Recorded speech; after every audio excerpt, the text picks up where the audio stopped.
মাইথনের অমরঝর্ণায় পুলিশের অভিযান। প্রতিদিনই সালানপুর ব্লক সহ বিভিন্ন অঞ্চল থেকে যুবকদের ভিড় ক্রমাগত বেড়ে চলেছে মাইথনের অমরঝর্ণায়। ঝর্ণায় ঠান্ডা জলে স্নান করতে ভিড় জমছে যুবকদের। তবে এই ঝর্ণায় প্রচুর মানুষের প্রাণ গিয়েছে।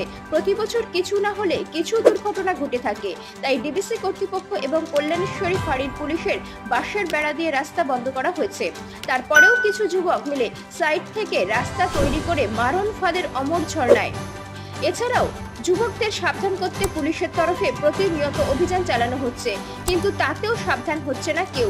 আজ অর্থাৎ মঙ্গলবার দুপুরে পুলিশকে স্নান করতে করতে কিছু যুবককে তাড়িয়ে দেয় এবং ঝর্ণার সামনে বসে দুই যুবককে মদ খাওয়ার জন্য আটক করে। তবে পুলিশের তরফ থেকে বারবার আবেদন করা হচ্ছে ওই জায়গায় না যাওয়ার জন্য, কিন্তু ডিবিসি কর্তৃপক্ষ এখনো চুপ রয়েছে। তাদের তরফে কোনো রকম উদ্যোগ নেওয়া হয়নি। তবে কি ডিবিসি কর্তৃপক্ষ কারো প্রাণ যাবার জন্য অপেক্ষা করছে? সাধারণ মানুষের বক্তব্য, যদি একটা নিষেধাজ্ঞা সাইনবোর্ড লাগানো হয় তবে হয়তো ভয়ে কেউ যাবে না।